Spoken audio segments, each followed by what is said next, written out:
Hey guys, in this video we will be going to see how we can store the file to the AWS S3, and then we will also look like how we can download the file from the S3 bucket. So for this we need to follow some prerequisites. The very first prerequisite is to have the AWS S3 bucket, and the second one is to have the IAM credentials. So let's head back to the browser and create the S3 bucket and the credentials as well. So here I'm into my AWS console, and if I just here search for S3, is the S3 service. Just click on this, and here first we have to create a bucket. So let's just create a bucket, and I'm going to give the name as Springboot S3. Let's add some random identifier 001. Now I'm choosing the region as AWS region, and please make the note of this region as well, because when we will be implementing this in Spring Boot, then we will be needing this region as well. Now untick this block all public access, and then we are going to choose only these two options. Basically these are basically for allowing the blocking the public access, but our files should be accessible. Now scroll down, and here we can just click on create bucket. We have to acknowledge this as well. Click on create bucket. So now our S3 bucket is created, and now let's create the credentials. So we are going to create access key and the secret. So for this, click on this organization, and then click on this my security credentials. Here you can see you have an option of access keys and access ID. So click on this and click on create new access key, and here it will give you an option like show access keys. Just click on this, and you can see your access keys. Also you can download the key file as well here, that contains these access IDs as well as access secret. So now we got the access key and the access secret as well. Now it's time for us to create the Spring Boot application. So let me open my IntelliJ IDE here, and here let's create a new project. Let me call this project as Spring S3 demo, Spring S3 demo. Let me click on next, and here I need just Spring Web Dependency, because we will be having REST APIs through which we will be going to store those files to the S3 as well as download those files from the S3 bucket. So click on finish.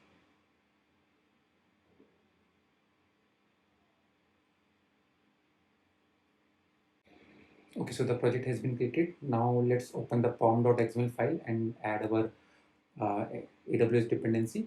So let me open this pom.xml. Let me just put the dependency here, and let's sync the project.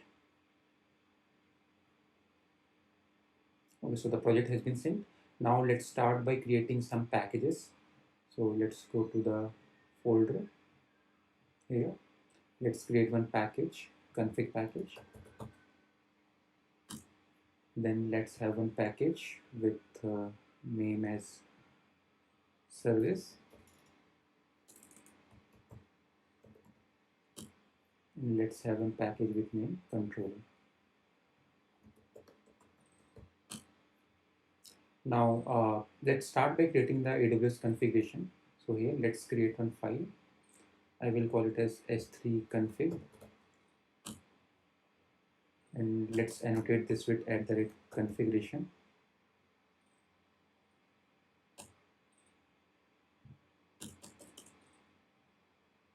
And here now let's create one function, public Amazon S3,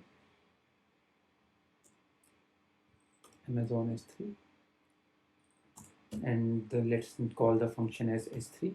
Let's name it as S3, and here we will be going to create the client object, S3 client object. So let's start by defining the credential first. So AWS credentials,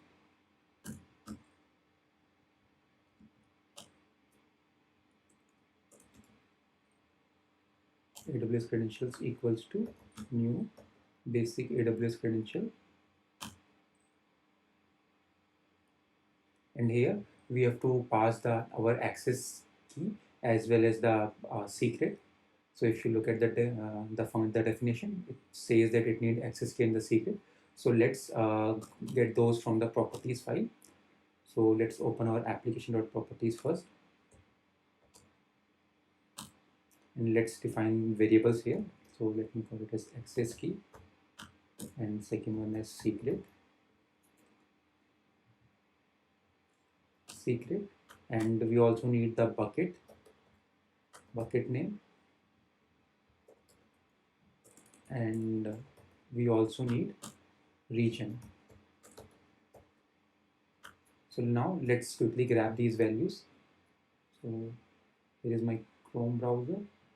Let me copy this. Let's put it here.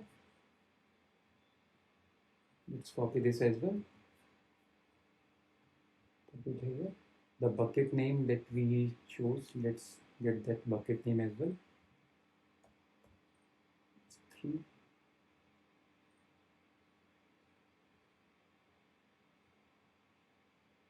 So this is the bucket that we created. This is the bucket name. Let's just copy this, and the region that we have to put is this one. This was the region we specified while creating the bucket. So let's put this here. Now let's grab those variables. So let's create the variable private string access key, and let's get the value from properties file.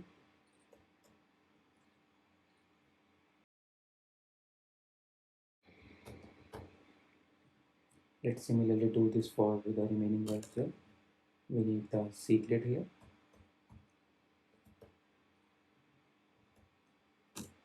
as well as we need the region here.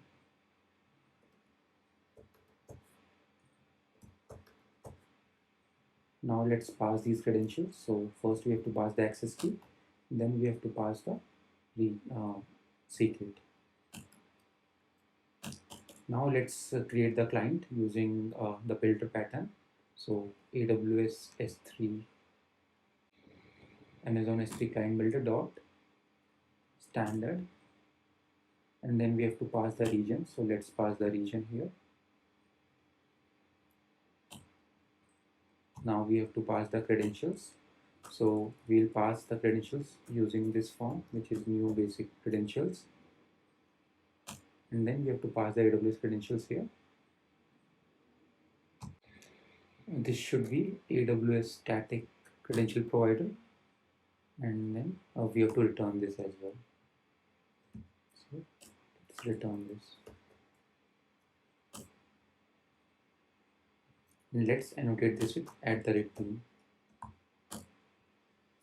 Okay, so our configuration is done. Now let's create the service here, but for the service, before creating the service, let's create the service interface. So I will call it as file interface, or let's call it as file service IMPA. And here let's define some functions. The first function that I'm going to define is a save function, which is going to save the file, and that takes the multipart file and returns the string. And second function that I want to have is the download function, which is going to return a byte array, and I will call it as download file, and this should take the file name as the input. Let's create one more function. Let's create one function to delete the file. So string delete file, and it should take the input as file name. And let's create one more function which is just going to return all the files that are available in our S3 bucket.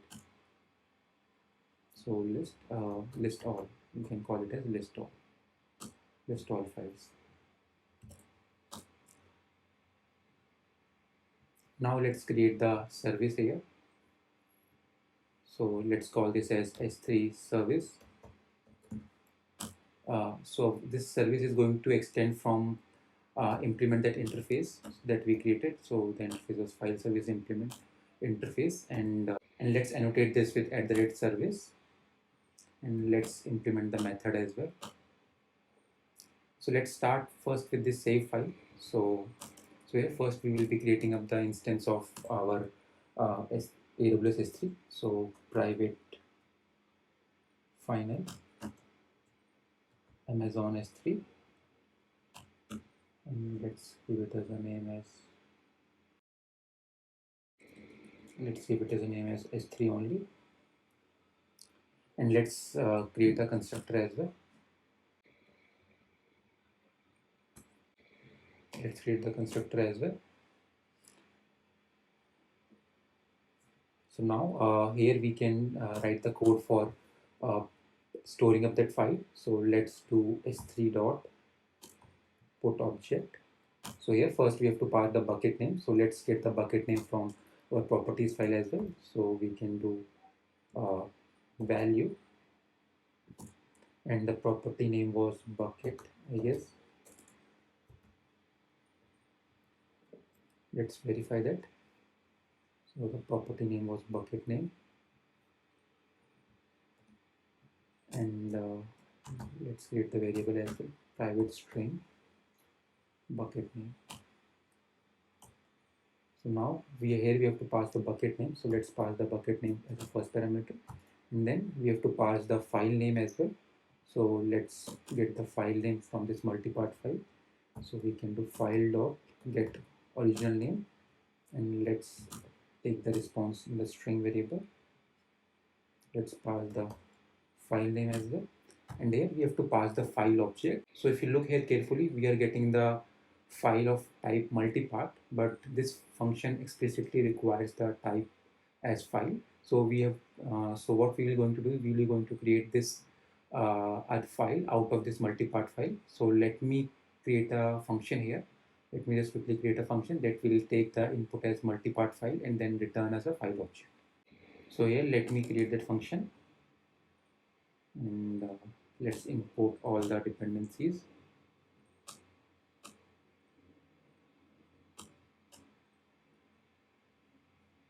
Okay, so now we can call that function here, which is convert multipart to file, and let's pass that file over here, and let's take the response. Let's round this with try catch, and let's do this in a file one, and now we can just pass that here as an argument. We can pass the file here as an argument. So let's do file one. Okay, so let's see what we get from this function. So let's introduce a local variable, because we have to return something here, return string. So let's return the hash here basically. So let's do put object result dot get content hash. So this is going to return as the MD5 hash of the file we have uploaded. And here also let's throw the exception. Throw new runtime exception, and let's pass the exception here. Let's just remove this part. So this function save file function is complete. Now let's quickly create the function for downloading of the file. So here we are going to use s3 dot get file get object, and here we have to pass the bucket name first. So let's pass the bucket name here. So bucket name, and then we have to pass the file name. So file name is a file name variable, and let's see what we get from this variable. So we get a s3 object. So now we can do object dot get object content, and let's store this in a variable object content. And now from this object content we can create a byte. So let's use this function ioutil dot to byte array, and here we have to pass the object content, and we also have to wrap this in the try catch. So let's wrap this the try catch, and here again let's store the exception. We are missing semicolon here. Let's just copy this and put the exception here. We don't need this as well.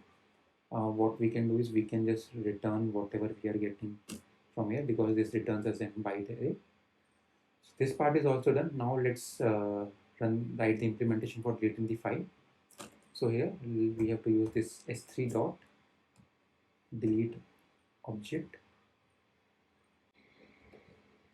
and here we have to pass the bucket name. So bucket name we can get from here, and then we have to pass the file name as well. So file name is this thing, and then we can just return a static response here, that file deleted. Now let's write the implementation for listing of all the files that are available inside this bucket. So let's do using s3 dot list all objects v2, and here we have to pass the bucket name. So bucket name, let's take the response into a variable, and from this variable, from this object, we can get the file names as well. So let's do list object results dot get object summaries dot let's do streaming here, and then we can map the response. So let's assume we are getting O here. Let's write the lambda implementation O dot get key, and we have to just convert it to list. Let's return this response, and we can just simplify this as well. We can reference the lambda here. So now this is also done. So our all the services is done. Now let's write the controller. So let's create a controller here, and I will call it as S3 controller, S3 file controller, or let's call it as S3 controller only. S3 controller, let's annotate this with @rest controller, and here let's create first endpoint for storing of the file. So let's create a post mapping. Let's call it as upload,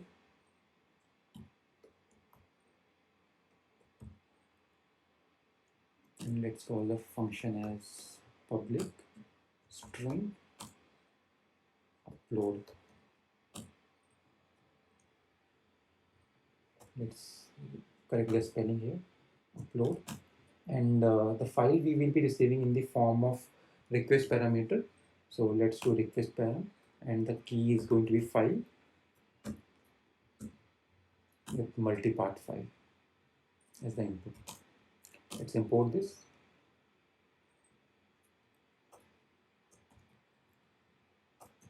Here, let's fix this, and now let's import our service here. So let's do auto wired, and the name of the service is S3 service,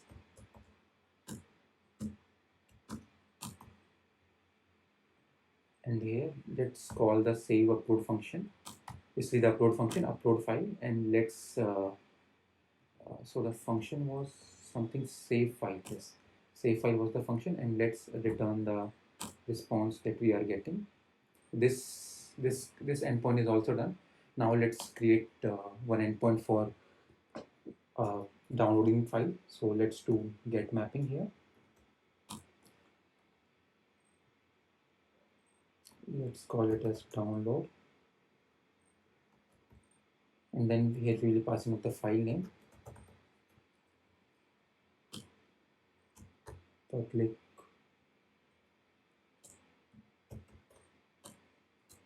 void, or let's do this in a byte array, because this function was going to return as a byte array, public byte array, and then let's call it as download file,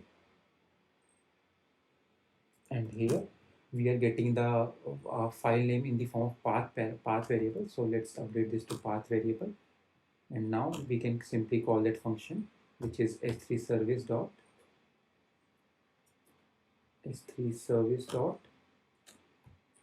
download file.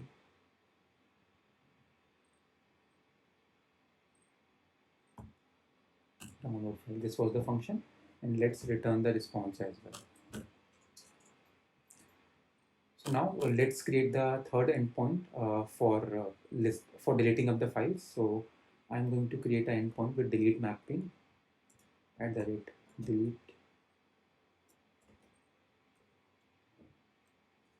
delete mapping, and we need the file name as well. So let's do the file name here only. Let's put inside the inverted comma braces, and we are getting the file name here which we want to delete. So let's do public void delete file, and again we are getting the file name from the path variable. So field is file name.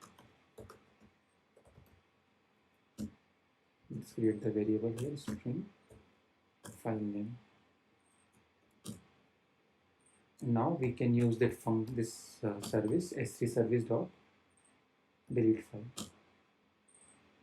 Let's put the file name here, and let's return the response whatever we are getting. So this is returning as the string. This service returns as a string, so let's change the return type to string. This seems fine to us. Now let's create the last endpoint, which is to list all the files that are available inside the S3 bucket. So let's again create a get mapping, and this time I'm not going to pass any endpoint parameter, and I will call it as public. So that is going to return as a list of string get all files.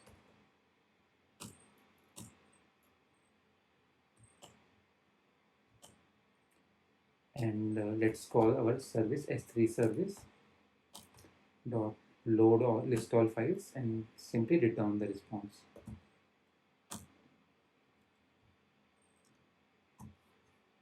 Now let's run this application.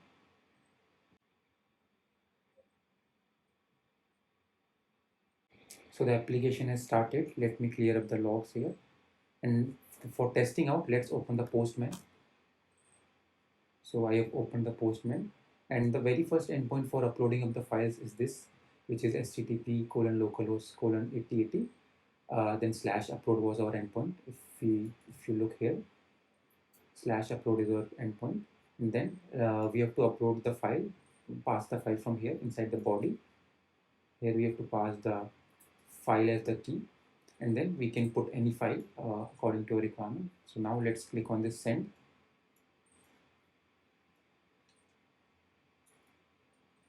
Okay, if you see carefully, we got the status as 200, and we got the hash as well, the MD5 hash. So let's open up the S3 console and see if the file is there or not. The file that I uploaded was this one, result.csv. Let's check this file is there or not. So here, if I just go to this bucket, Springboot, and let me just refresh this.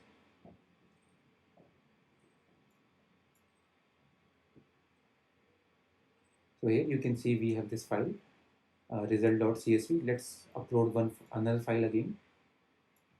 So let me choose some different file. Let me choose this random image, and let's click on send. Okay, again the file has been uploaded. Let's verify this here. So let's just refresh the page. So the file has been uploaded successfully. Now let's test the other endpoint as well. The second endpoint is this one, which is to download the file. So the endpoint is /localhost :80, then /download, and then we have to pass the file name. So let's pass the file name that is already available here. Let's use this as the file name, result.csv, and let's try to download this here. So you can see we got the data, and let's try to open this in the browser as well. Let's try to open this in the browser. So if I just open this here, so here you can see that we got the data here, but the file is not actually downloaded. So what we can do is we can just move back to our code,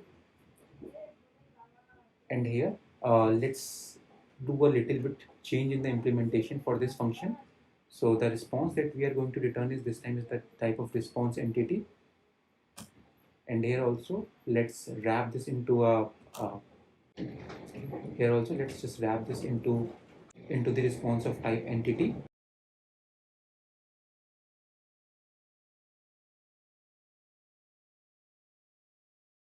And here let's create the object new response entity dot status.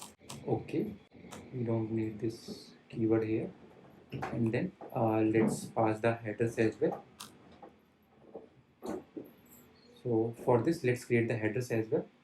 So let's create the HTTP headers is equal to new HTTP headers. And here let's add the response content type as files. So address dot add content type, and the content type is media type dot all values. It should be media type dot all values. So now let's add the content disposition header as well, like this. And we have to pass the file name as well that we are getting from the input, and then we can put our headers here. And then with body, inside the body we can pass our bytes. So now if I try to run the application now, and now if we try to run the same endpoint on the browser, let's see what happens. So here I'm on the browser. Let me just refresh this. This time I should see that my file got downloaded. Here you can see that the file got successfully downloaded. So now let's verify the other endpoints as well if they are working out properly or not. So this is the endpoint to delete the file. So the endpoint that we have chosen is localhost colon 8080. Let's verify the endpoint as well. Here, yes. So we have to directly pass the file name. So if we go here, let's pass our file name. So the file name that let's pick the same file result.csv. This one. Let's just copy the file name, and here let's put the same file result.csv. Let's try to delete this file. So we got the message as file deleted successfully. If I try to refresh on my S3 console,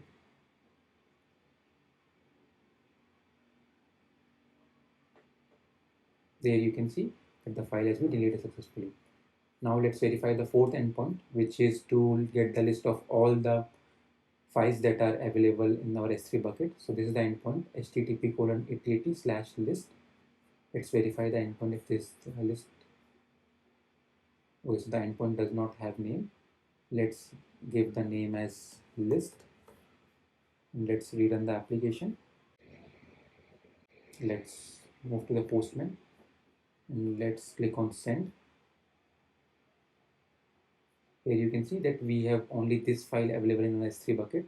If we can verify this from the visiting S3 console, there you can see that we have only this file. Let's try to upload one another file and see if we can get that file in the list. So let me open a random file here.